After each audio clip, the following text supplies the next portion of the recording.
Are you struggling in Pilates because you are feeling some of the exercises in your lower back? I'm going to just show you some ways to help with your lower back in a class, some ways to maybe modify some moves, and also just to explain why you can feel it in your lower back and not your tummy muscles, and how to really build that strength in order that you can do your whole Pilates class confident that you know how to engage your core to support your back.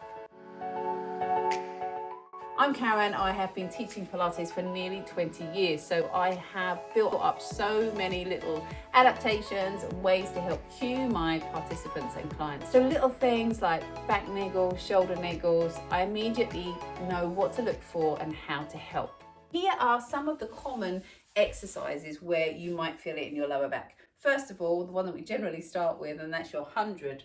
So you'll be in this position or this position here, and then suddenly you start to feel the lower back. And that generally is because of how you started rather than how you finished. Can you feel, number one, and there are a few ways around this. Number one, how you position your pelvis and your ribs on the mat. So can you feel the back of your pelvis is nice and heavy, but can you also feel your bottom rib is on the mat? So we want to feel that connection. If that back has come away, you're going to feel the back arches off the floor, and those tummy muscles are stretched as well. So always try and think, right, is my back connected? We're not hammering your lower back down, we're just feeling your bottom rib is down. So try that for me now. Let your knees lift up, and as you come to that position, did your back shunt away, or can you feel, ease your rib down into the floor? Now you can feel your tummy muscles, and hopefully not so much the lower back. Now, if that is still challenging for you, here's what I want you to do. Take a small cushion or folded up towel and just pop it under your bottom. Sometimes your pelvis has to work so hard, your muscles around the pelvis have to work so hard to keep you in that position that it's just hard to sustain.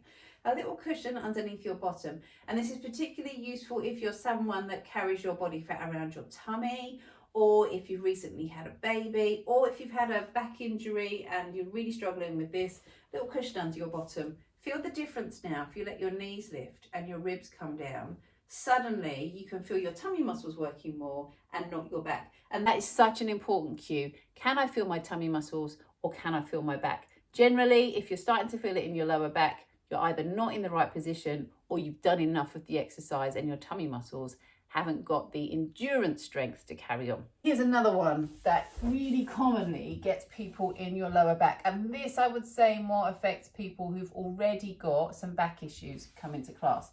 But these are back exercises, so they're really important to do. So we're coming into our swimming position. You're going to lift up through the ribs. If you then try and lift the legs as well, what sometimes happens is you feel that really strong arch through your back. Here are some cues I use. Be further forwards, be lower down, and feel you lengthen the legs away rather than try and lift the legs. So if you can lengthen the legs away, feel like your sitting bones are rolling towards your heels. So it's like you gently open up through your lower back and then bring your feet down towards the floor. Does that help? The other thing you could do for some people with a really strong arch in the lower back is bring that cushion underneath your tummy, because I want you to feel that the back is doing that over the cushion rather than exaggerating that curve through the back. Can you feel that?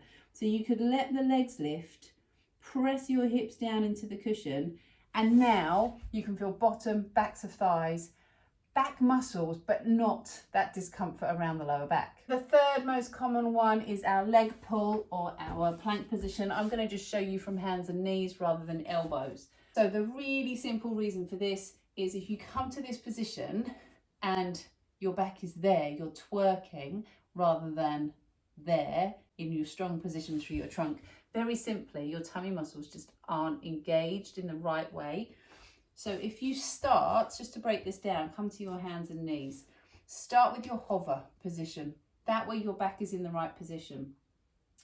Planks are a little harder than when you're laying on the floor, because obviously you've got nothing to feel, nothing, your back is not touching anything. If you were in a class with me, I might come around and just gently place my hand on your back to help with this. So we lift and hover. Now if you take your feet out from here and try and feel that your back is parallel with the mat, because if you try and be here, it's so much easier. Can you see how much easier it is for that back to drop down? So I want you to get the feeling you're lifting from here. So we lift up and send your tail towards your heels. Hold that position and just watch out that we're not twerking, but we're here. Give those 3 a go. If you're still struggling, leave me a comment. I'm really happy to kind of break things down if you're struggling with some of the movements. But as a general rule, the most common reason that your lower back is hurting is because you're just not quite in the right position. The second most common reason is that you've just not built up the strength yet, and that's okay. Know that. You're working on it, you're here, you're building your core strength, and we will get you there.